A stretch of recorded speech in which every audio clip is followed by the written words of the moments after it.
is the Bearcast, presented by Bird Culchion Ford. Bird Culchion Ford has been in Waco since 1936. Ford is the #1 selling truck in Texas 43 years running. The Bearcast is also presented by WellMed Medical Management and USMD Health System Dallas. Here's Craig Smoak and Grayson Grundhoefer. And welcome into the Bearcast on this Tuesday, February the 20th, 2024. A busy show today as some unforeseen news has hit Baylor football on the coaching staff front, and we'll dive fully into that. But welcome in, everybody, to another week and another busy show. I'm Craig Smoak, joined as always by Grayson Grundhoefer, both of Sikkim365.com. Also got Garrett Ross behind the scenes as well, and we have some coaching changes to get to. The effects that will have on recruiting, the college football playoff today, getting unanimously approved in a vote for the 5+7 format that will begin the next couple of seasons. So 5 conference champions, highest ranked, and the 7 at-larges, the new format that is now official as of this morning. We won't so much touch on that because there's bigger fish to fry when it comes to Baylor specifically. So Grayson, let's get right on into it, man. I guess first things first, before we touch on the news, just I guess from your point of view, how's everything going here as the temps start to rise and we start to feel, I guess, a little bit of what is spring right around the corner? Yeah, I mean, we're getting really close to spring ball starting up, so that's obviously very exciting. And honestly, basketball has been really exciting as well. Getting to follow this Baylor team as they're really starting to make up some ground on the men's side, and then the women's side still just kind of sticking around. You know what I mean? They're not in the upper echelon of the league, but still having a successful season up to this point. So that's been fun to track. And recruiting, still going on, but it's a dead period right now. So that's been kind of on pause for a little bit. Yes, the men with a big win on the court this past weekend, and we'll talk all about that. And the women, of course, honoring Brittany Griner. So that was a cool ceremony and a great honor for her that was overdue. There are reasons as to why it took a little longer, whether it be the head coach there for a little while or whether it be Brittany's off the court or what have you. But beautiful to see the reconciliation, I guess you could say, of the school, the program, and its biggest star ever, and one of the biggest stars that particular sport has ever seen. And it sure seemed to be all smiles this past weekend. So we'll get into that as well. But let's start off with the big news when it comes to Baylor athletics and Baylor football this week. And by the way, if you haven't already, if you're joining us live on the Baylor Athletics on Sikkim365 YouTube page, which is where we join you every Tuesday at around 11:15, then please hit that like button and that subscribe button. We'd certainly appreciate that. If you're joining us after the fact, we would appreciate you hitting those buttons and helping us out in any way that you can. But the big news to get to and begin today and dive probably most of this show into is the fact that Baylor, after having made several hires this offseason and a shakeup of the staff, and some of that their call, some of that just the natural attrition of the offseason and other staffs filling out their coaching positions, all of that occurred, a little bit of both, and Dave Aranda found himself with some hires to make, and particularly when it came to the offensive line,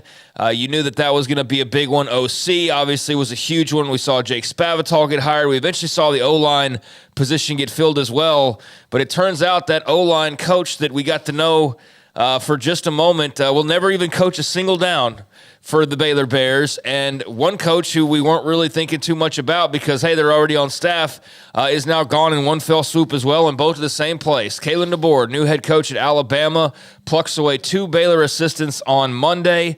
Offensive line coach Chris Kapilovich, and also linebackers coach Christian Robinson. Just in a span of a few hours, both of those names plucked away, and now there are 2 spots to fill on this assistant coaching staff that Dave Aranda already spent the last few months trying to fill out. So no rest for the weary. His job, it just seems he really can't catch a break. Even when things are going well, something inevitably, gets thrown into the mix that you weren't expecting. And Chris Kapilovich won't ever coach it down. And Christian Robinson, 1 season at Baylor, and he's now gone as well.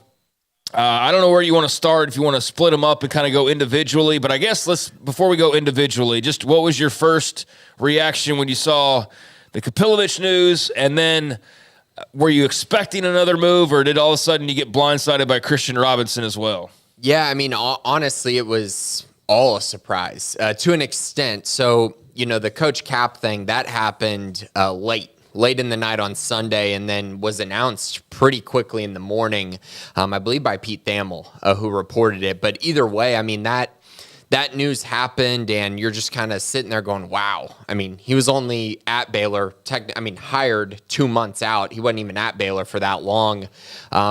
Pretty crazy, and something that I definitely wasn't expecting, something that I don't think anyone could have foreseen. And it's just really interesting. It's a situation where Alabama has been sprinting to try to find their coaching staff, try to fill it out under Kalen DeBoer. And so they went out and found the best offensive line coach they could. And unfortunately for Baylor, that was Chris Kapilovic. I guess. I know you're saying Kapilovic, so not exactly sure, but Coach Cap in general. Either way, I think that this is a big loss for Baylor. I know we're going to dive into that here in a second. The Christian Robinson thing really was something that, honestly, it was one of those things where it just kind of happened because another move happened. And what I mean by that is, Alabama had their outside linebackers coach hired. William Inge was going to be their outside linebacker coach. He got plucked away by Tennessee. I think it was later in the afternoon on Monday is when that move happened and was announced. And then I think it was within like an hour or two, Christian Robinson became the new outside linebackers coach for Alabama. So a little bit of a situation there where he wasn't the top guy for Alabama, but he ends up being the guy that gets the job. And so therefore Baylor's left, losing two coaches. One that, again, maybe you got to foretell a little bit, but the second just happened extremely quick. Yeah, there was a little bit of heads up, as you mentioned, on one hand, and then we were sitting there doing the show yesterday, and all of a sudden the Christian Robinson news dropped, and had to do a bit of a double take because it was just like, no, not another guy, just like that. And sure enough, a second coach in Christian Robinson joins Chris Kapilovic, and there's now two spots to fill for Dave Aranda, and I know that I guess Smokey's initial reaction was like, man, this isn't great for Dave Aranda in terms of just it's a bad look because you're trying to build this mindset of we're getting things back on track and I'm taking on more responsibility, and he's already coaching linebackers to an extent and the defense and I just don't know how he's going to have enough time to do all of this, honestly, with Dave Aranda. I think it's going to be very important, whoever he hires, that they can take some of the food off his plate, because it's just hard to imagine a head coach doing the head coaching thing, the defensive coordinator thing, and then coaching a position as well and trying to make all of that work. I just don't, all due respect to him, I just don't have a lot of faith in that being the best way for things to be managed. But I in his spot, I understand that you probably want as much control as you can get. But my gosh, that's asking a lot of anybody just to be a DC, which, and a position coach. But you add on the head coaching responsibilities, and it's going to be very interesting to see how he can try to finesse this linebackers position into, I guess it would be inside linebackers, right? For Christian Robinson, how much food you can, kind of hand over to somebody else to just take some of the, you know what I mean? Like some of the weight off of your shoulders. Cause man, you're asking yourself, or you're asking a lot of yourself. Granted, it's all riding on your shoulders, but man, you're going to need some help lifting this weight. Yeah. I mean, I will say we've seen it in college football, whether it's a Ryan Day who coaches, he is the offense coordinator. He does the play calls. Andy's the head coach. Like, not anymore. Well, not anymore, but he did that for a long time, and they were successful in my eyes. I mean, I know they didn't win to the level that they want to win at, but it has worked in the past. Now, I do think that a lot of this is more so what's going on in the offseason. I think Aranda's taking a very hands-on approach to the linebacking group right now. I know he's going to be coaching that a lot during the season as well, but I do think whoever they hire is going to have a huge responsibility with that group because he's coaching the entire defense. So there's going to be some give and take there. But I think in the offseason, it's going to be really important that he focuses a lot of his time with that position, as obviously they have a long way to go on that side of things. And of course, he hired Jake Spavital. He hired a lot of guys who have experience to help run the offense. So he's not going to have to, do much there, or at least shouldn't have to. But we'll see how it all plays out. They're going to have to make a good hire here. And I will say, it's not great to lose a coach like Coach Cap, but I will tell you, when he was hired, Baylor spent up to get him. Baylor probably put a lot of money as far as, a buyout goes. Most of these coaches wanted guaranteed multiple-year contracts because of the situation that they were walking into as far as, Dave Aranda kind of being on the hot seat going into this 2024 season. So I think they have some money there to actually go out and spend and potentially poach a coach similar to what Alabama did to Baylor this time around. And I think they're going to. And I think it's going to be very important as this offensive line just simply can't have a season like they did last year going into 2024. Yeah, you mentioned Ryan Day calling plays. Well, he's handing that over to Chip Kelly now because it wasn't working at Ohio State. They started losing to Michigan. Michigan wins a national title, and all of a sudden there's a lot of pressure, and he has to hand over play calling duties to old Chipper there. Lincoln Riley is one of the few guys that still does that. It's very rare on defense to have a coach also coordinating and calling plays, much less also coaching linebackers or whatever. And I don't know what other combinations there could be, but it's not the norm on this level of college football these days. So I don't know. I just think that's a lot of roles on one guy's plate when you're already on a hot seat, and certainly can't imagine he was expecting this and this timing of it all with both guys being in one fell swoop the way that they were. So I guess one of the other things was with Dave Aranda. I mean, do you feel like this is a sign that the writing's on the wall, or is this just Alabama's bigger, better, more money, and more stable because they've got a first-year head coach, and it's just an obvious move to make? I said on the show yesterday, like, it's Alabama, and I get that there's probably some Baylor fan out there who graduated and is like, I'd stay loyal to my alma mater. Well, I'm telling you right now, I'm going to Alabama. Like, sorry, buddy, but I'm going to Alabama. To me, it's that simple, but do you think for those who want to look further into it of like, they don't believe in Dave Aranda, or this is just another sign, do you chalk up these moves to that at all, or is this just, hey, Alabama came calling? I think that you kind of mentioned it a little bit earlier. The stability part, I think, is hard to pass up on. And Kalen DeBoer just got a boatload of money to go be the next coach at Alabama to replace Nick Saban. And yes, the expectations are going to be very high, but I do think he will get time, right? Maybe not infinite amount of time, but I do think he will get time to try to right the ship and try to continue to bring them potential championships, compete in the SEC, all those good things. And so I think for Coach Cap, I mean, it makes a lot of sense, right? You get to go to a place where there's a lot of stability, probably a lot of money, honestly. I think he probably got paid very, very well to go there. And I think just in general, you mentioned it. I mean, it's a better situation. Regardless of if you're a Baylor fan or not, I mean, to go to the SEC, lot of stability there, go to a coaching staff that's just been hired, pretty good stability there, go to a blue blood program, stability. I think all of that and obviously being at the upper echelon of college football matters a lot as well.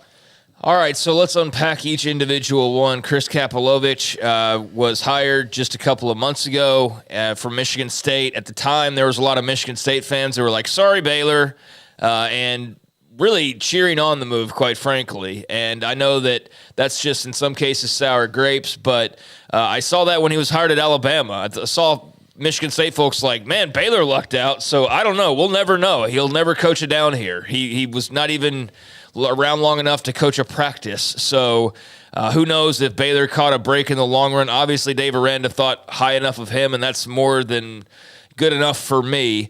But when it comes to the offensive line, you moved on from Eric Mateos. You've changed the offenses now. Jake Spavital is your OC.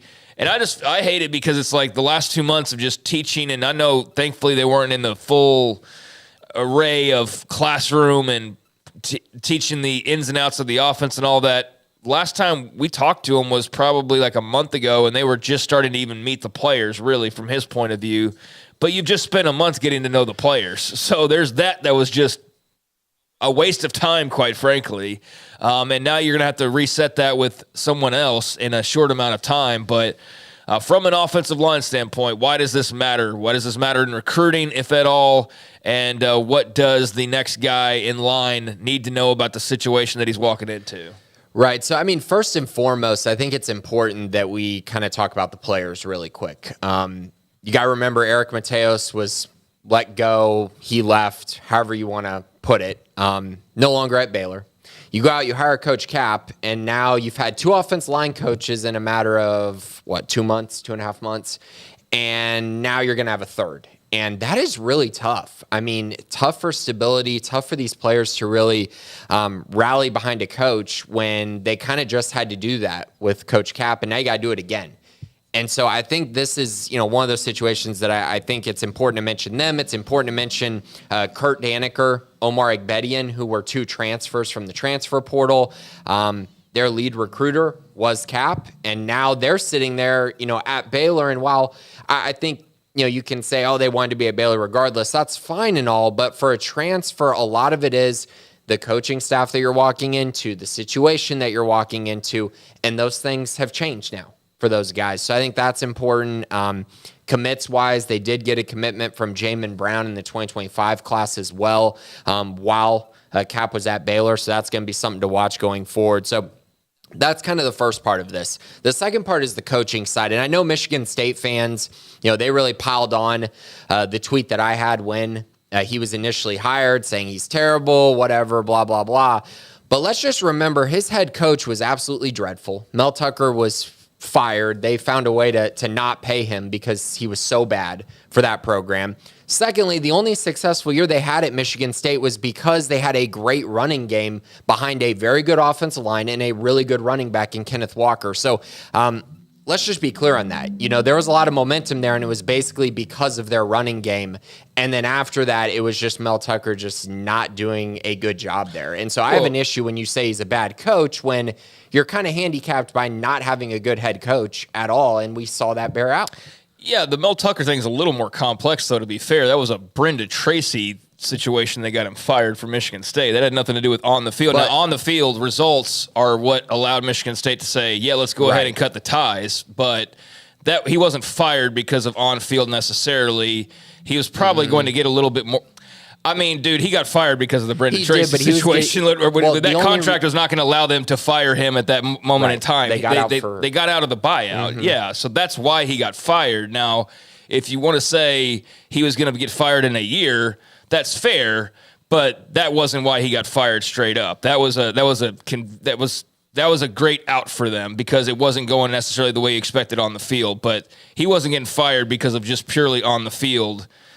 That timing, the way that it worked out. Okay, but we can agree he was not doing well on the field. Yes, but yeah, okay. Right. Sure. And I think his roster was not talented enough to compete, and I think that I just feel like it's unfair to point a entire situation on an offensive line coach. Well, that's fair. That's also jaded fans who just lost a coach that have sour grapes. So, I mean, that's got to be taken into account. Yeah. And now he's getting hired by Alabama, which should also speak to kind of the situation that Alabama was in, but also the fact that maybe Baylor made a good hire and maybe he's not a bad coach. We'll see how it plays out. I have a feeling he's going to be pretty good at Alabama, so we'll see what happens. But I just think that's a little unfair, and they've been doing it multiple times. So I understand what you're saying. Like, any situation is going to turn on a coach. Baylor did with Eric Mateos as well after he was really good for a year. And then everyone started saying, not a good offensive line coach anymore. Who knows? We'll see how that bears out in the future, but I think it's a very similar situation. But I think in general, any coach getting hired by Alabama at this point with a first-year coach, that's a pretty big deal in my eyes. Yeah, it is. I mean, good for him. Good for him that he's got this job and sour grapes from Baylor fans or whatever. But I mean, I don't really care too much about that, honestly, is the fan point of view on whether Chris Kapilovic was a great hire or not. I'm more concerned about, like, what does this mean for Baylor at this point? Right, and so I think it speaks. So my point on all of that is just the fact that I do think he was a pretty good coach and that Baylor does have something to replace him. Sure. And they're going to have to make a good hire. Now, my viewpoint on this is that they are going to go out, look for the best coach they can. I think they're going to have the money to actually do that. We'll see if they can get it done, though, because like many people have mentioned, it's February. Guys are with their team now. They're getting ready for spring football. There's going to be some loyalty that comes into play here. The question is how much, and then who's Baylor going to actually target? It's going to be really interesting to see how this all plays out. Dave Aranda's got to make another really good hire, which it's kind of been an off season for trying to make good hires. Yeah, he's been a very busy man, and so as you point out there are some players that were brought in, and now I guess they're going to have to kind of look around the room and see, with a month to go until spring ball, if this is still the place they want to be, or are they going to get some phone calls about maybe taking a trip to Tuscaloosa, or, I mean, how is all that going to work when it comes to your guys who are influenced by him being on staff? And thankfully, it's not like he's a 10-year veteran of the staff and like the whole thing's going to fall apart like a house of cards. Again, he was here for all of 2 months, but as you just pointed out, there was some effect already on what they had grabbed through the transfer portal and in 2025 to some extent. So, there's at least some shrapnel that you could see roster-wise, but I guess that remains to be seen for right now. Christian Robinson, meanwhile, on the other side, and we'll see. I mean, Kapilovic, again, fans are typically not really touting the guy who's deciding to leave them, especially when things aren't going well like they aren't going well right now in East Lansing. I think it does say something about him that Kalen DeBoer, a guy who just played for a national title and who's now the biggest program in the entire sport, wants him. You don't go hire some bum off the street. So, he can show everybody in the long run, but we'll just never see whether or not he could prove anybody wrong here in Waco, which is really what the concern is right now here at this table, because that program down the road is in desperate need of a bounce back, and this isn't great when you're finally settled in and now you're getting 2 coaches plucked away out of nowhere. So on the Christian Robinson side of things, I think the recruiting ties and the roster runs a little deeper because he's been around for a full year longer. Now knowing what we know about Christian Robinson and the effect that he's had on recruiting, it's been pretty substantial in some areas. So what does this mean for the roster, for recruiting, for the team, all those different things from the Christian Robinson point of view? Right. So, his impact as far as the 2022 roster, wasn't really there. 2023 really either, because he showed up, I think it was December 30th when he was hired. So he didn't have a ton of time to recruit for that 2023 class. So you look into the season, things didn't go very well for the linebacker position. They did get Mike Smith Jr., and then he got hurt 5 games into the season, so didn't really get to see kind of what his year would have been like. But if you really want to look at his recruiting impact, it's 2024 landing Kylan Reed, who signed in the 2024 class, and then, of course, JUCO linebacker Keaton Thomas. So 2 guys this past signing day enrolled at Baylor, signed with Baylor, and are expected to be good players for Baylor. So you see that part. You also see the 2025 recruiting. Baylor was really going to focus on that 2025 linebacker group, and I truly do think that this is going to have to make them not necessarily make up ground, but they're definitely going to have to bring in someone who can recruit, because Christian Robinson was doing a very good job of that, at least initially in this 2025 class. So you mentioned the recruiting side. I also think a guy that a lot of the coaches just love to be around, the players love to be around. I think his impact there is very important to mention as well. And I think in general, you're kind of looking at it where, okay, Dave Aranda's coaching the linebackers, so you feel like there's going to be at least some upgrades there. So whoever they bring in, they really need someone, in my eyes, who can recruit and also just come and be a young guy who can learn with Aranda, grow with Aranda, and also, obviously assume a lot of responsibilities when Aranda doesn't have time to just be focusing on linebackers. So they got some ground to make up here. I do think Christian Robinson was a good coach, a good fit. I don't think it's an impossible guy to replace by any means. And I also think in general, the writing was kind of on the wall that he was going to go back to the SEC. He had coached at 5 different SEC schools since graduating from Georgia, where he played his college football. So, it was going to happen eventually. It was just a matter of when. Yeah, he was at Auburn. He was at Georgia, as you mentioned. He's at Florida. He's been all over the place, and now at Alabama. So good luck to those guys.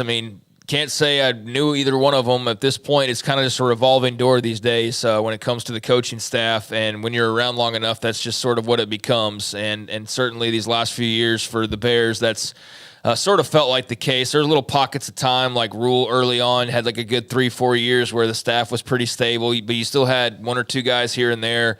But with this staff, it's been a lot of movement these last couple of years, and just when you thought you had kind of started to settle down a little bit, boom, here comes Alabama and Kalen DeBoer to hire away a couple of coaches. So Baylor on the hunt now for another offensive line coach, and on the hunt as well for an inside linebackers coach, and we will see how quickly they can move on that. Any idea on any names to throw out there, any directions to look? I mean, it's not really a position coach hot board typically. I mean, maybe if you're doing that for coordinators, but it's just the timing sucks. I mean, I don't know how else to put it. You thankfully you don't have to worry about signing day, but it's just like now that it's post-signing day, everybody was finally starting to settle in outside of Alabama and just those jobs affected with the very late coaching cycle changes. But, you know, there was going to be a domino effect there somewhere, and it just so happened that Waco, Texas got hit by that out of nowhere, really. Yeah, so I mean, I guess a couple guys that I'll just kind of throw out there. Steve Farmer, who just recently got hired by Louisiana. I know he was there were connections there with the Baylor job, and he coached at Syracuse and Texas Tech before getting this job this offseason. Would he leave kind of immediately after getting a new job? Maybe. Jordan Shoemaker at Texas State would make a lot of sense. Kind of a rising coach. Matt Maddox at UTSA. Those are kind of some of the more realistic options that I've looked around for. Missouri's offensive line coach, Brandon Jones, would be a very intriguing one as well. I believe he played at Texas Tech. So there's some Texas ties there. But I think the three that I mentioned before would make a lot of sense for a variety of reasons, whether it's going from Group of Five to Power Five or just trying to find a different situation. I think they could make some sense. But again, it's so early. I mean, this just happened. I do think this will happen quickly, but I also think it's been a day. So, you know, we're kind of going to have to wait, sit back and see. But I do think that position is going to be the priority, as they need an offensive line coach going into the spring. I don't know how, this can't last long in my eyes. Yeah, I mean, no, you definitely have to have an O-line coach, I mean, for spring football, and especially throwing in a new offense as well. I mean, that's just, I don't know. You've had some unique times in the past when it came to O-line, when like Sean Bell was basically having to coach O-line because George DeLeon couldn't walk. But you still had DeLeon's like eyes on things, and you had Matt Rule, and you had guys who could pitch in and help out here and there. And I'm sure you got some extent of that here, but you can't not have an O-line coach. Yeah, so they've got to book it and figure out what to do next. Yeah, and I do want to mention, you mentioned that kind of help, the support and things like that. It's also important to remember Jared Anderson, who is the tight ends coach, coached a lot of offensive line at TCU. So he's a guy who has coached, he's been a coordinator, he's coached multiple positions. I think he'd be an interesting one as maybe a backup option, or at least you have a guy on your staff who you feel like can do the job if you just, I guess, just run out of luck trying to find the right guy. But again, I don't foresee that. I think he's going to complement whoever the coach is, but I don't think he's going to be the offensive line coach, at least not at this time.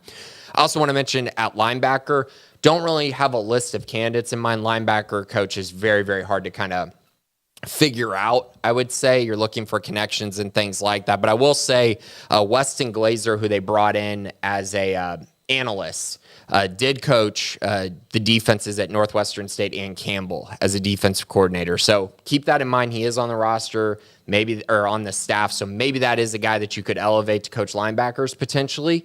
Again, I think they'll probably look on the outside, but just something to keep in mind as all those analyst hires were made, and there are some guys with some experience coaching offensive line and linebacker.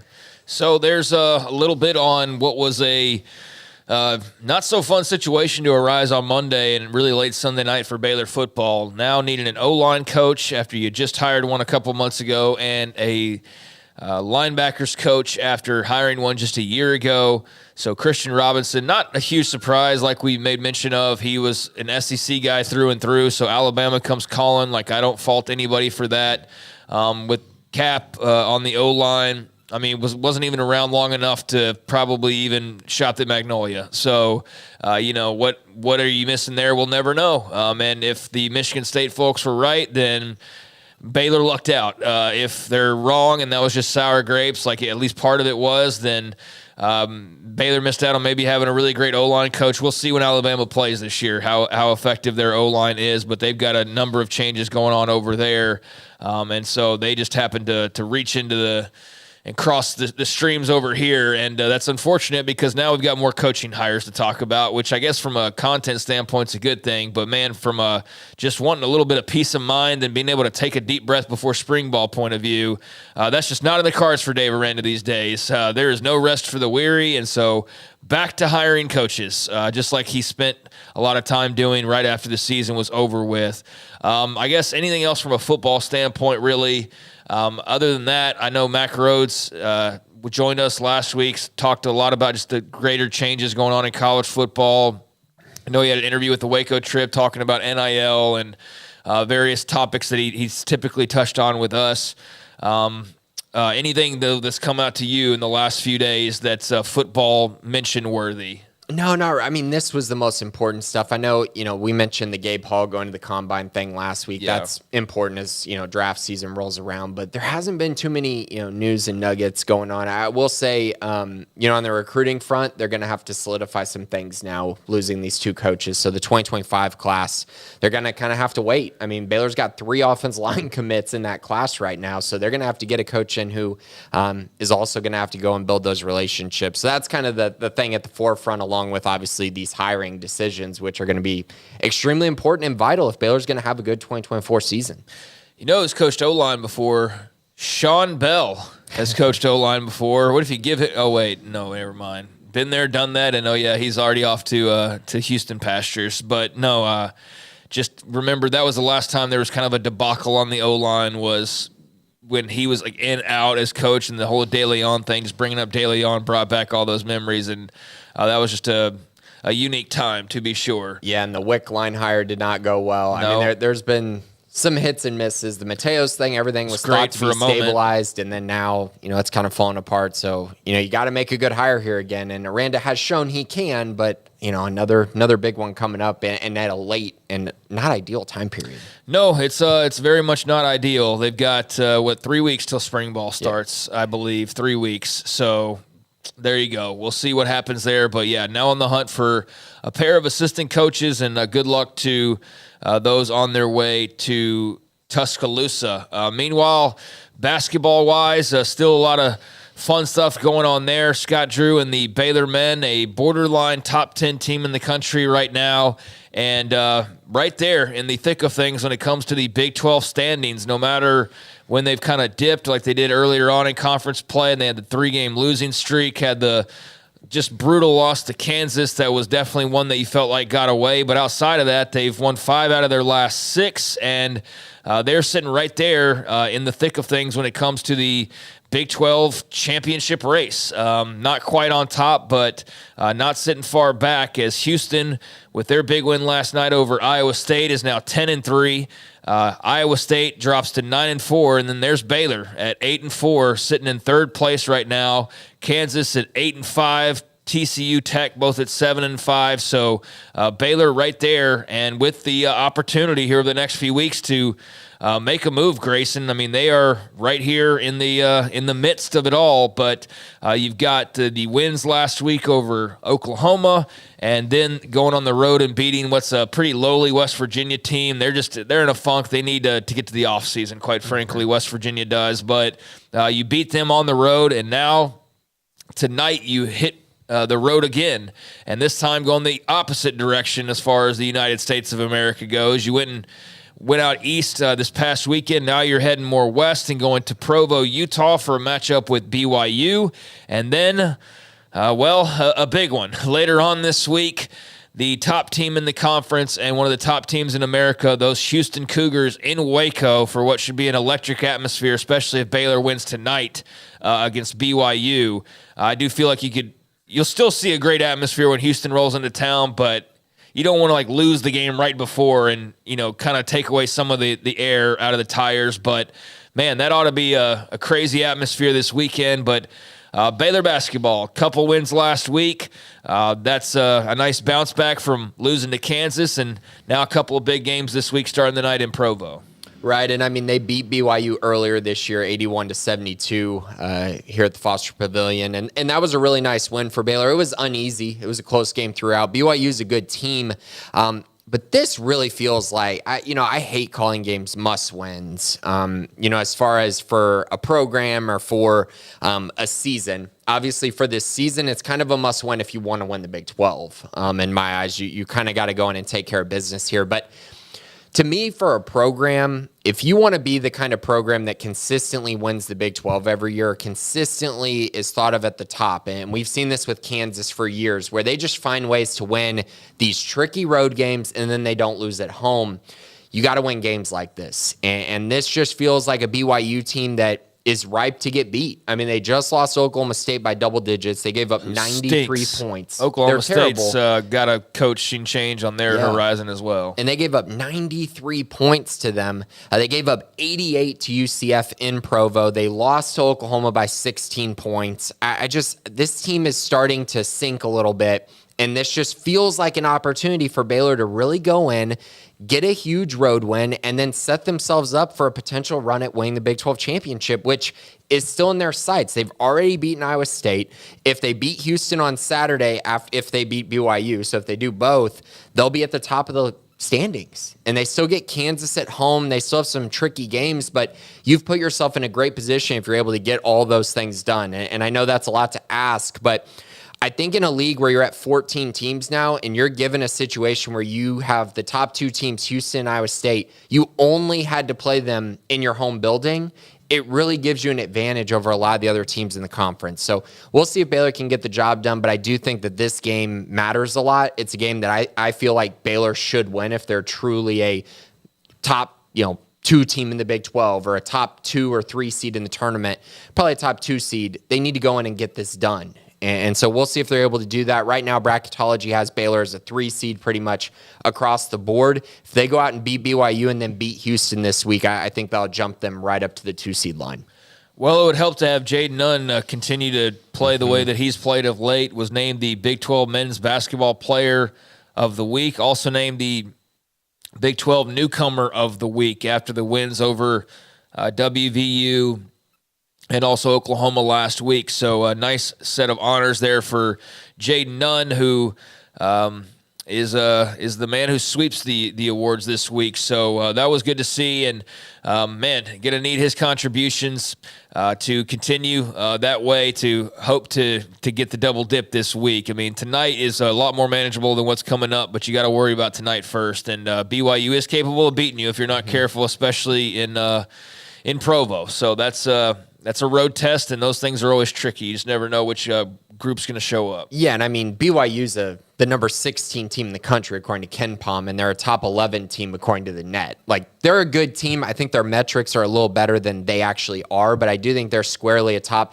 20, top 25 type team that is 13-2 at home. I mean, they are very good at home, and it's going to be a test, and obviously Saturday is going to be a huge test for Baylor as well against Houston. I'm curious when they're going to get Langston Love back. I'm curious when they get him back and how that kind of shakes things up a little bit, but you're exactly right. I mean, the way Jaden Nunn's been playing, to get Jacoby Walter going last game for 23 points, I think is huge as well. And a lot of guys played well in that game against West Virginia, but I think getting those two guys continuing to shoot the basketball with confidence is going to be huge for this team as they move forward. Even once they get Langston Love back, they need those guys to continue to perform the way they have. No doubt. So the men sitting in a pretty good spot right now, right there within striking distance. And shoot, if the week goes well enough for you, then, man, you're right there at the top of the standings. And, man, business is booming. So a big week ahead of Scott Drew and the Baylor men. And what an atmosphere, again, that should be coming up this weekend against Houston at the Foster Pavilion. So very much looking forward to that. What kind of reviews have you heard of? Have you gone and checked out Foster? And what have you kind of taken away so far? Because now it's become normal that it's just here and it's the thing, and the newness is not gone because it's still not even finished yet. But just I guess the eyes have kind of narrow, there's not the bulging eyes of oh my God, it's brand new and everybody's taking it in. Everybody's kind of found out their sort of the rhythm of it all and kind of what's working, what's still to be fixed, and what all is on the horizon and those types of things. But what are the reviews you've heard so far from Foster Pavilion year one? Yeah, so I still haven't been yet. I will be there for the Kansas game on March 2nd. So that'll be my first time in the building. But I've heard great things. I mean, I've heard it's much louder, which is to be expected than the Farrell Center. And I think that's the most important thing. The environment's a lot better. I know people have issues with, how many students are allowed in the building. Things get I think the Houston game, it took 4 minutes for the student tickets to get sold out. And so people are griping about that. I understand that you want to have as many students in the building as possible. I think in general, people have been upset about the cameras, whatever. We'll see how that plays out. I've gotten used to it by now after watching the games on TV. But I think in general, it's a great environment. And everything I've heard pretty much has been positive outside just a few little things here and there. Yeah, there's definitely the camera angles that were the big bugaboo from the outset. But I don't know. Yeah, part of me's kind of gotten used to that. I still think you've got to improve that as best you can this offseason. But again, nothing can change until the offseason arrives because you just can't really get in there and tear anything up if need be or move things around while you've got games to plan for. So we'll see how that goes. But yeah, it's been a fun breath of fresh air, and I think it's certainly provided something new entertainment-wise, but also just beauty-wise, a great facility, and also home court advantage-wise. I think that's definitely a situation where you've gotten your money's worth so far in terms of having that home court advantage and having that unique atmosphere that was missing for so many years at the Farrell Center. You tried different things. Maybe there were some moments here or there when it got to like peak Farrell Center, but it seems like it's happened with regularity with Foster Pavilion. So the right move to downsize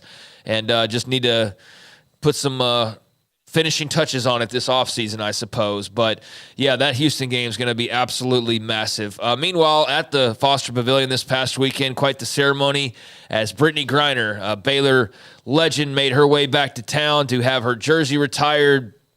Had a whole to-do, a lot of social media activity from the Baylor women's basketball account, documenting a lot of it. Got to see her involved with practice and getting to meet the team, and obviously a lot of interactions with Nikki Collin, and then finally the big moment of seeing her jersey raised, but seemed to be all smiles, seemed to be very positive. I saw where Kim Mulkey was asked in post-game at LSU about it, and she was very quick, like, good for her, was like all she said. And she had a little smile on her face, and I don't know, you can't tell with her, but I think that there's probably some genuine sentiment of that, and then probably a little smart ass too. I mean, let's just be honest about the situation. But regardless, I did see that comment, so I was just like, okay, I took note of that. But it seemed to be from just the Nikki Collin, Brittany Griner, the team point of view, they all had a lot of fun this past weekend, and it was an honor that was long overdue. Obviously, various things, life got in the way these past few years, but the relationship is healing, and I know there's still going to be bad blood from what Brittany said when she was like 20 to Kate Fagan, in ESPN, but I don't fault her as much for that, and I certainly don't hold it over her head a decade later when she's obviously grown up a little bit, and everybody has, and things have changed, and people have gotten wiser, and it's just a way different time period than that kid who was complaining about how she was treated. And I think there was also a little manipulation that was going on in that article at the time. But regardless, I think bygones are bygones, and it's just great to see that relationship is healthy as it has been in years, and that the best basketball player in your program's history and one of the best athletes, period, in school history is getting the rightful honors that they deserve. And I thought that was great this past weekend. I agree. This is just great for the whole program. I think this was the right move. This is a great move. I'm very happy that this happened for Nikki Collin, for Brittany Griner, for just everyone to be able to move on and move forward, right? And actually have optimism about the future. Relationship, I think, is just extremely important and something that's really cool. Like you mentioned, one of the best athletes in Baylor history, the best women's basketball player at Baylor. I think it is a very deserved honor, and was very cool to see kind of all the, the show before, all just everything that went into it was very, very cool to watch. And now, as far as the team goes, you look at their final stretch here. I mean, this Baylor women's basketball team has a chance to, maybe go 4-0, but at least they should go 3-1 if they're able to do that. I mean, 22-7, that would be a pretty nice finish to the year. 11-7 in conference play.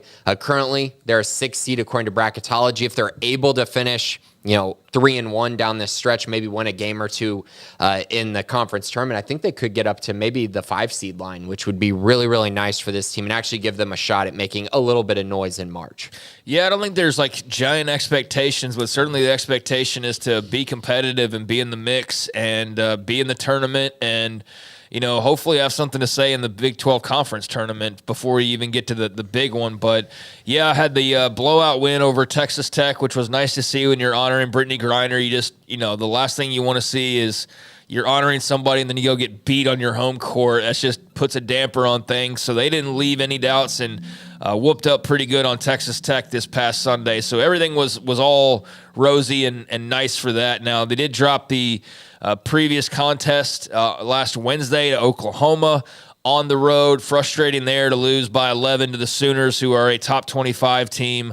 So it was a 1-1 week for you, but you did end with the win. So now it's Kansas on Wednesday at Foster Pavilion, and then you will head to Morgantown on Saturday for a meeting with another top 25 team, number 22, West Virginia. So those are the opponents this week, and then next week you travel to Cincinnati and then come back home for the regular season finale against Oklahoma State. So 4 games to go here in the regular season for Nikki Collin and the Bears, and number 22, West Virginia, this Saturday on the road. But up first, Kansas, Wednesday night in Waco. Yeah, and it's been loss, win for the last 10 games. It's just been back and forth. They really need to break that trend. They get Kansas, who absolutely clobbered them to, early in Big 12 play. And really, I think that was their first loss of the year, actually. Yeah, it was.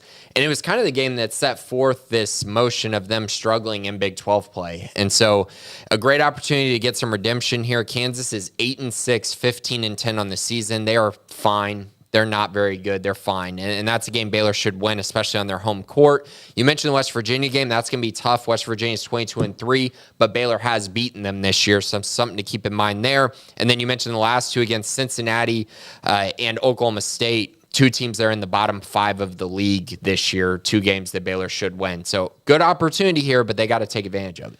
Yes, they do. So there's basketball for you. Great week for Jade Nunn and for the Baylor men.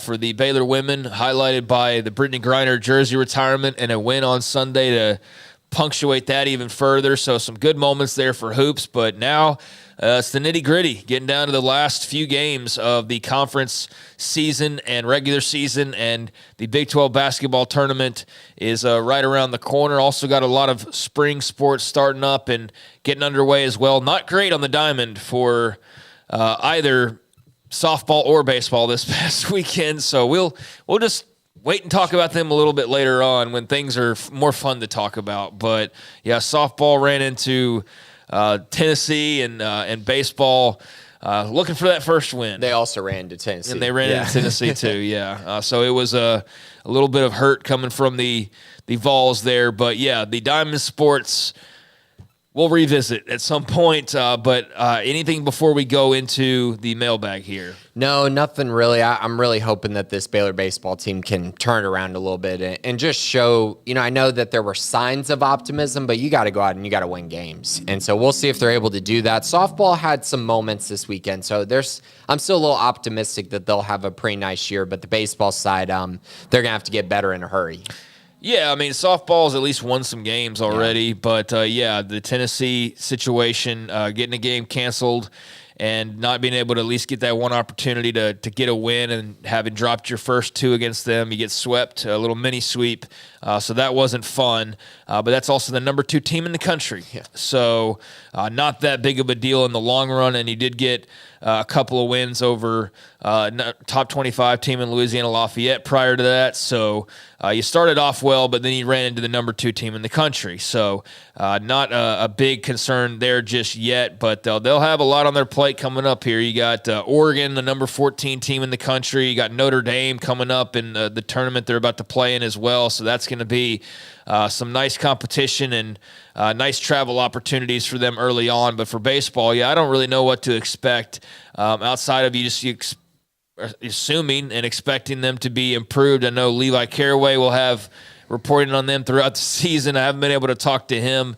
I know that he was optimistic about some of the changes that they had made, but he's also realistic. And, the situation that they're in right now. It's just, it's going to take a lot of hard work and some elbow grease, and I know they've applied a lot of that so far, but I don't know, just not their weekend in Arlington at the Shriners Classic as they go 0-3 to start the year. And against some big-name teams, but still, you you hope that things are a little bit better this year, and it remains to be seen. Yeah, and I mean, losing to Nebraska when you get the kind of performance that they got from Mason Marriott is not great. Like, they had an awesome performance from him. I think he was the Big 12 pitcher of the week, and they still lost. That one was really tough. The other two, very understandable. I think Tennessee and was the other one Oregon? Oregon. Yeah. Those are two good programs. But the Nebraska one, when you get that kind of effort, that's one I think, looking back, they're going to feel like they should have won. Yeah, so look at Lamar tonight, actually, at Baylor Ballpark, and then Indiana comes to town for a weekend series. So I haven't checked the weather,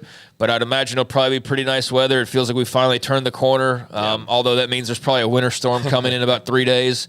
But it feels like we're starting to turn the corner, so might not be bad to go out to Baylor Ballpark Baylor Ballpark this weekend and check out the Indiana games for Mitch Thompson and company. But yeah, hopefully they can pick up their first win, and hopefully they're about to start a little bit of a run. But rough opening weekend at the Shriners Classic against some pretty big-name programs, and 0 for 3. All right, let's get into the mailbag. I think we've touched most of the bases, no pun intended. Useless Kim degree. Does Keenan Hall have any close friends or relatives we can hire to fill our new vacancies? In all seriousness, would you prioritize coaching ability or recruiting ability when trying to fill the spots at O-line and linebacker coaching spots? I mean, I'm definitely prioritizing coaching ability on the offensive line. I mean, I know that you want someone that can recruit, but I mean, you need someone who can get the job done this year. And get it done quickly. So definitely coaching ability on the offensive line. Linebacker, I'm a little more open to recruiting ability. I think Christian Robinson was a good coach. I think he was someone that had a bright future coaching linebackers, but I think his biggest the reason why it's a tough loss was because of his recruiting at this point. And so I think you still want to find someone who can recruit, especially if you're going to have Dave Aranda helping you with the position. You don't necessarily need an elite coach at that spot. Yeah, I mostly agree. I don't know how much you can really focus on recruiting when you're not really known to even have a job past this year if things don't break well for you if you're Dave Aranda. I mean, I agree that recruiting's always got to be there at the forefront, but man, and recruiting's different now too. You're not selling guys on 4 years. You're basically selling them on a year, and then you have to re-recruit them if they have a great year, or you can push them out the door in theory. But yeah, I think recruiting's got to always be a priority because who knows? He might be around another 5 years, so you can't just skip a cycle and be like, all right, let's get back to worrying about recruiting now. But at the same time, man, if you're not winning on the field, it just makes everything else that much harder and that much more uncertain. And so a great recruiter would be good, but, man, who can help win football games? Because that's what they need most of all, and then that translates into being able to go and recruit better and have a better pitch. I don't know, useless Kim degree. I feel like whoever can help you win football games, that's what I'm worried about. But it would be nice to be able to replicate some Keenan Halls on the recruiting trail and somehow fast forward and get those guys on campus to come help out right away. Unfortunately, that's not how time works, but it'd be nice. Scotty B., the Baylor King, any other Big 12 football coaches on the hot seat this season besides Dave Aranda? I'd say Kalani Sitake perhaps would be there. I mean, we can run down because we've got a little bit of time here. Scott Satterfield definitely is. I would say Scott Satterfield too. I only pause because it's only year 2 and it's also transitioning into the Big 12, and so I just don't know Cincinnati well enough to know what their expectations are given all of those variables. But yeah, from a just performance standpoint, if he has a bad year, you would think Cincinnati might cut their losses and move on quickly. But again, I don't know his contract or their plans. But it was not a great year 1, that's for sure. And if he goes 1-8 in the Big 12 again, then they're probably going to be making a change. But that one's up there. Kalani Sitake at BYU. If they don't make a bowl game again, I think that would be a very bad sign for him. Even though his schedule's tough. Yeah, though he's got deep ties there, you just can't afford to fall behind. So he would be another one that I would say. But beyond that, I think everybody else is pretty okay. You've got, obviously, a new coach at Houston, Willie Fritz. He's fine. TCU with Sonny Dykes. He's fine. He made the playoff 2 years ago, or made the championship game. He's not on a hot seat by any means. Now, if they don't make a bowl game a second year in a row, then next offseason we can talk about pressure. But right now, I don't see that when you just made a national title game 2 years ago. UCF with Malzahn, I mean, they're not going to move on from him. Kansas, no. Tech, no. West Virginia, Neil Brown bought himself a life raft, and they've got momentum momentum. So I think he's off of that for right now, unless they just had an abysmal season and just like it went off the rails, and then all that goodwill would be lost. But he bought himself some more time. K-State, no. Iowa State, no. Oklahoma State, no. Arizona's got a brand new coach. Arizona State's got a second-year head coach, so no. And they're both messes, the Arizona schools. Utah, obviously not. And then Colorado, of course not. So, yeah, really BYU and Cincinnati are the only Baylor. ones. Besides Baylor that you're looking at. With just a quick rundown. Having to remember all the schools that are now in this conference. Thank you, Scotty. Jared Burr, how worried should we be with these losses? I'm most worried losing Christian.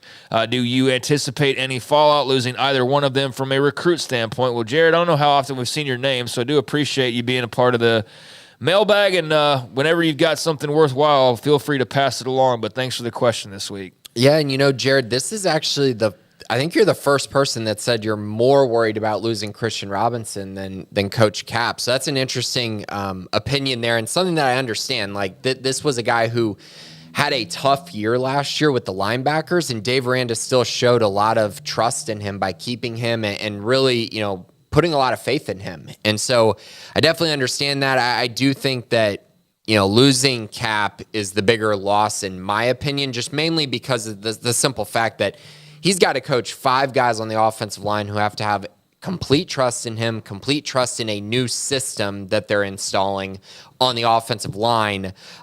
There's just a lot that goes into that when it comes to relationships and just becoming guys who are better football players, but also good fits for a new scheme. I think that is all really important and something that they're going to be missing. As far as recruiting goes, we mentioned it a little bit earlier. I think that's still a we'll see type thing. I know spring ball hasn't started, so maybe guys could transfer, but I think in general, most of the players are probably going to give the new coach a shot through spring ball and then make a decision after spring, would be my guess at this point. Yeah. Hopefully that answers your question, Jared. But there's a remains to be seen attached to these hires and what kind of fallout there is for sure. So concerns understandable, but fallout wise, we'll see on that here over the next few days and to a lesser extent weeks. All right, next we've got B Creek Ski. What is the status of our O-line coach? He's gone, as we've been talking about throughout the episode so far. So. What's your favorite memory of the Kapilovich era in Waco? I actually posted this. It was, like I mentioned, my tweet where Michigan State fans just in waves just completely trashed the hiring of him. So that's my best memory. It wasn't much of a memory. I mean, maybe landing the 2 transfers. I don't really know. It's not very memorable. Yeah, well, maybe all that bad blood, and I mean, all due respect to him, we interviewed him one time. He seemed like a really nice guy, but hopefully from a Baylor standpoint that Michigan State fans were right and he's not that great. Yeah. And then you somehow got lucky that he didn't end up being the guy here. That's what you can hope at least. But I don't know. He seemed like a pretty good coach, and we'll see what he does in Tuscaloosa, obviously. So B Creek Ski, there is no O-line coach now. Now it's on to a hunt for a new one. CJ and Texan, list of O-line potential hires. You kind of touched on that a little bit earlier as well. Yeah, I mentioned it. I'll quickly run through it. Brandon Jones at Missouri, Steve Farmer at Louisiana, Jordan Shoemaker at Texas State, Matt Maddox at UTSA. I even put Mike Bloch at Cal, even though I understand he got the offense coordinator job when Jake Spavital left. But who knows? Maybe he has a change of heart if you're able to, show him a good amount of money and a good amount of faith. Those are names that I kind of put on my list. Some of those much more realistic than others. I think those guys kind of make sense for a variety of reasons. So Tim Bear has an interesting response, and I was talking to, I guess it was Smokey and Paul and Garrett about this yesterday. We were bringing this up a little bit, but where does Gary Patterson fall in all of this, especially needing a linebackers coach and needing to take some pressure off of your shoulders defensively if you're Dave Aranda? Because Useless Kim Degree asked about Keenan Hall, and then Tim Bear brings up the one to ask as far as vacancies or whatever is our head coach Dave Aranda at this point make Patterson linebacker coach. So I guess he was responding to, would you prioritize coaching ability, recruiting ability, or whatever? And Tim saying, well, the one to ask is Dave Aranda, which is true. But at this point making Patterson linebackers coach. We talked about this yesterday amongst ourselves. Have you given any thought to those possibilities? Is that even realistic that, hey, Gary, you want to coach linebackers? You want to help out over here a little bit more than we were already talking about doing? What do you think about that? I mean, so I mentioned some of the guys like Jared Anderson and Glacier, as well as guys who could potentially do that. Obviously, Gary Patterson could do this as well. My thing with that is I feel like if Gary Patterson was going to be a position coach, he would have just done that at basically any school. There are so many schools that would have hired him to coach linebackers or another position. I just don't know if that's really what he wants to do at this point. I don't, could be wrong on that. It just doesn't seem like, him going from analyst to analyst role tells me that he wants to be on the field coaching again. We'll see, though. Obviously, he could do it, so I would be completely fine with that hire. I just don't know if that's really what Patterson wants to do at this point. Mikey, looks like we also lost linebackers coach Robinson right after O-line coach Kevin. Mikey was asking the same about new commits and impacts and signees and all of that, and we've touched on that already here. So, Mikey, by the time we've got to this question, you should have heard the answers you're looking for, or best we can do as far as answers go right now with so many uncertainties. Just a Bear and Frog world, what's your ceiling and floor for the basketball teams in terms of Big 12 and NCAA tournament? Yeah, so my ceiling actually for the men's team, I still think that this team, I still think it's Elite Eight. I know my opinions have changed a little bit. Maybe they could make a run to the Final Four. I need to see them beat Houston. I need to see them beat Kansas. I need to see them win those games coming up during this stretch as we turn the page till March. So right now I'll say Elite Eight for the men's. As far as the women's go, Sweet 16. I don't see them getting past a highly rated seed. Shoot, for the men, I just want to see them get to the Sweet 16 at this point. Been a couple of years since you got to even those lengths. So, yeah, Elite Eight would be amazing. Final Four would be awesome, but I just want to see them get to the Sweet 16 again. But do you view them do you think the ceiling is an Elite Eight, though? Ceiling, yeah. I mean, ceiling I'd say is probably an Elite Eight. Yeah, I don't think this is a Final Four team. No. And yeah, I'd say ceiling, their very best is probably like an Elite Eight. Yeah. But I'm just, in general, I just would be nice to see them get to the Sweet 16. Mm-hmm. And if it ended there, so be it. But, man, going out in the round of 32 again just would be. And that's their floor. They could lose in the round of 32. Yeah, sure. That's their floor, which he asked about. As far as the women's go, I think their floor is losing in the first round. They could absolutely get upset. They've lost to some very questionable teams, and I think their ceiling is Sweet 16. Yeah, the floor for the men should be Game 2 of the tournament. But yeah, gosh, for the women, I could see them getting bounced. The only thing with the women, I just don't know how deep that side is compared to the men, where you're worried about like the 16 beating a 1. And, I just think it's a bit more lopsided. But then again, they're not like a clear-cut great team themselves. So yeah, if they're like in the mid-seeds, then they could easily run into somebody who's just as good, if not better than them. So yeah, they could get bounced. I'd say their floor should be 32, and their ceiling's probably, 16, Sweet 16. I don't think that they're much better than that. I don't think they're like an Elite Eight team right now. So, yeah, I'd say Sweet 16 for both squads should be – or the floor for both should be 32. The ceiling for the women is probably Sweet 16, and then the ceiling for the men, we can – at least settle on Elite Eight for now. For them for now. If they beat Houston on Saturday, I might change my mind. Yeah, that might make me think they can make the Final Four. That'd be a game changer for sure. Let's see. Thank you, Just a Bear. Doc Crowell, would Patterson take an on-field position? We just talked about that. I mean, we'll see. I'm sure that's going to at least be talked about in those offices, if not already by the time that we're discussing it. I'm sure that could very well have already occurred, but not sure what interest level Patterson would have there.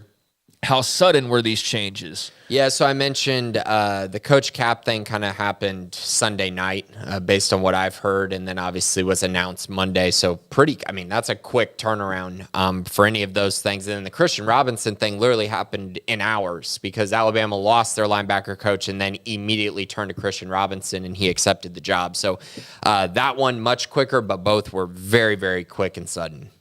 Was it just a coincidence that Bama would poach 2 Baylor coaches? Coincidence? I think it was more so that Cap was the offensive line coach they really wanted, And then I think Christian Robinson was more so a guy that wanted to get back to the SEC, who fit kind of what Kalen DeBoer was looking for. But I think that one had more to do with his SEC ties than him, specifically being at Baylor. So, yeah, I do think it was just a coincidence. I saw it mentioned elsewhere that Baylor needs to make a strong technique teaching O-line coach rather than focusing on recruiting. Why is that, and who fits that bill? We both mentioned it earlier. You have to get an offensive line coach who can teach and get this team better. And here's the deal. They got to get better on the offensive line. You have to develop young guys. But again, you're coaching a completely new system for all of these players. So you really got to know how to coach the spread offense for the offensive line and coach inside zone and really just do a lot of different things that they weren't asked to do with Eric Mateos and Jeff Grimes. So you need someone who can come into that room and teach very, very well. The recruiting side, I think, will take care of itself. I know you would like to have a guy that can recruit, but on the offensive line, a guy that can coach matters far more, especially for this staff. As if you have a bad offensive line again next year, a lot of these guys probably aren't going to have a job at Baylor. Yeah, I mean, dude, you could go. It's like I saw this, and I did this when I was younger, and I've just gotten older and just wiser and more up on game with things. So I used to trumpet the early commits a lot more than I do now, and I understand why we still do it and why the website does it and all that, but given the current situation, none of this matters if they don't go out and win games this season. Mm-hmm. Yep. None of it matters. I mean, you could have 5 stars lined up right now, Grayson. If they go out and lose to Texas State again, then it doesn't matter because that's going to all fall apart for one reason or another. So I understand the focus on recruiting and the future and building, especially when the message all offseason has been, we're so young, if it just stays together. And I get all that, but man, you got to go win some freaking football games, man. And if you don't, then it doesn't matter who you've got on staff or what NIL you've got or what have you. The recruiting is going to fall apart. So it needs to be a part of the equation for sure. And Dave Aranda can't hire on a short-term basis. He's got to hire somebody who thinks he can build for what he feels like he's going to be around for, which is 5-10 years or whatever. But the reality of it is that you can be the best recruiter in the world, but if that doesn't translate to some wins in 2024, then I don't know you're going to be around long enough to be able to recruit worth a dang. Yeah. I mean, not going to matter at all. That needs to be the top priority. New Jersey Papa Bear, where's the headline? 2 of our coaches go to Alabama. I found out reading a question. Well, it's up there now, Papa Bear. I don't know. It's been it was up on the website before this question was asked. But yeah, I don't really post any headline with the Bearcast questions, just more so an open thread for people to add questions to it. All right, so Sammy Grace Bear will close us out here, and thanks to everybody who's joined us in the mailbag. Sammy asking, I've heard rumors on X that our OC and O-line coach are leaving, but no confirmation. Can you clarify? Yes, breaking news. No, there, are 2 coaches heading off to Alabama, as we've mentioned a million times. But not the OC. But not the OC. So, that was an incorrect rumor. The O-line coach, yes. The linebackers coach, yes. Or I guess... Yeah, inside linebackers coach. Yeah, because Caleb Collins is outside. Yeah, right. Inside linebackers, OC, same thing, same difference, right? But no, the OC Jake Spavital is still very much in place.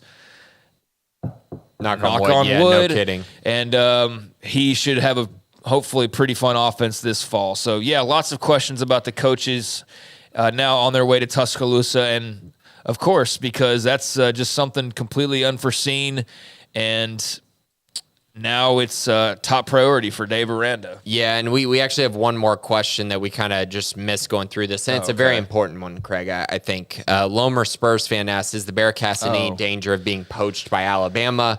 I haven't gotten a call yet from Kalen DeBoer, but I think we're sticking around Waco, right? I want to see the NIL dollars. What does it look like? What car am I driving? Do I get a Caleb Williams apartment in downtown LA or downtown Tuscaloosa to look over the skyline? Those kind of things can add up in a hurry, but no, I don't think so. I think Bama's got about 1 billion podcasts from their side of the coin. I think they've got plenty of coverage, but no, we're all good over here, and with plenty to talk about this spring, no doubt about it. When it comes to this all-important season for Dave Aranda and company. But, a lot of others could still – I don't know. Is their staff done now? I think it is done at Alabama, right? Finally. So I think everybody can finally sort of breathe a little bit. And I think that maybe there's still some tentacles from Washington, and I don't know where their staff is at this point, but I think it's pretty much all settled down again for the most part. Yeah, Chip Kelly leave UCLA, though, so that was here also recently. So everybody's still kind of watching the dust settle a little bit, but I would think for right now Baylor's okay, but I could have said that last week and been entirely wrong. So, hey, it's college football in 2024. Let's just see what happens. Yeah, and I mean, Alabama was kind of the big fish out there that was looking for all these hires, and they were taking forever to get their staff hired. It was a really weird situation, then missed on a couple guys. I think the offensive line coach ended up at the Seattle Seahawks. I mean, there were just a lot of weird situations because the staff was really good that Kalen DeBoer had there at Washington. But yes, they are officially solidified, and now really, Baylor's going to be the team that maybe creates the next domino. If they go out and take a position coach from a Power 5 school, that would be pretty interesting. Yeah, we'll see if they're able to do that, but all eyes now on Dave Aranda having to make a couple of hires, and just like when he made that linebackers coach hire a year ago and the offensive line coach hire just a couple months ago, we'll be all over that over on Sikkim365.com, so stay tuned in for information as it warrants and updates as it warrants as well. But anything before we go here?